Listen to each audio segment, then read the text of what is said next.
To create a new lesson plan, click Add New Lesson Plan. A template will open. There are some required fields.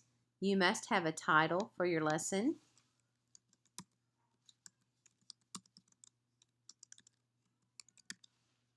You set the date. If this lesson is going to take place over 2 days or 3 days, then you would set the beginning date and an end date. You would also choose the class that you're going to assign it to. You must have an objective. You must have the directions. You must select the level of Blooms and Gardners.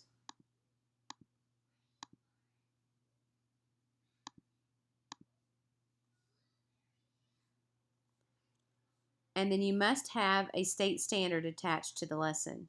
Those are the only required fields. If you would like, you could attach an assessment, or you could type in here what you plan to do for the assessment, any materials that you need for the lesson plan. To attach the standard, click on the Standards tab. Because I have set up my class to align to the 3rd grade math scope, I can see the standards that would be covered in the first quarter showing for me.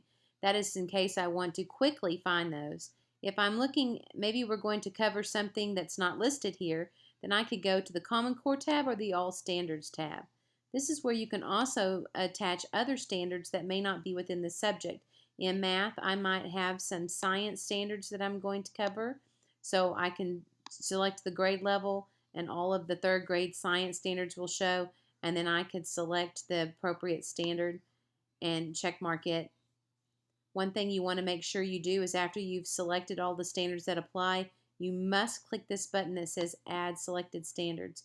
If you do not do that, then it will not attach the standard. I can see that the standard's been selected because it's over here to the right.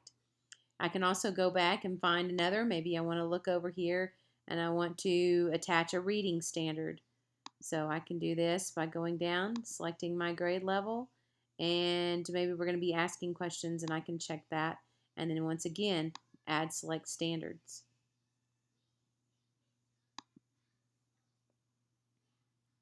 And now I have 2 different standards. You can continue to do this and add as many standards that apply to this lesson plan.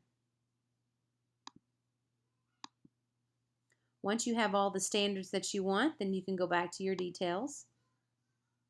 And you can look over, you can add any other information. And then you can click Save and Done. Because I selected my lesson plan to cover 2 days, you will see that the lesson plan is actually showing twice on my calendar because I'm going to do it on Monday at 9 o'clock and then I'm going to continue it on Tuesday at 9 o'clock.